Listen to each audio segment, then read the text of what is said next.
দা বঙ্গলেরই চ্যানেলে সবাইকে স্বাগত। আজকে আমি তোমাদের শালিক পাখি ছড়াটা আগে পড়ে শোনাবো, তারপর অ্যাকশন করে দেখাবো। শালিক পাখি, শালিক পাখি, শালিক পাখি, তুই আকাশের মালিক নাকি? মেলে দিয়ে রঙিন ডানা, চষে বেড়াস আকাশখানা। এবার আমি অ্যাকশন করে দেখাবো। শালিক পাখি, শালিক পাখি, শালিক পাখি, তুই আকাশের মালিক নাকি?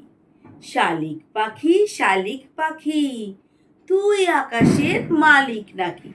মেলে দিয়ে রঙিন ডানা, চষে বেড়াস আকাশখানা। মেলে দিয়ে রঙিন ডানা, চষে বেড়াস আকাশখানা। শালিক পাখি, শালিক পাখি, তুই আকাশের মালিক নাকি? আশা করি এই ছড়াটা তোমাদের খুব ভালো লাগবে। সবাই কিন্তু এটা মার কাছে করবে। চলো, টাটা।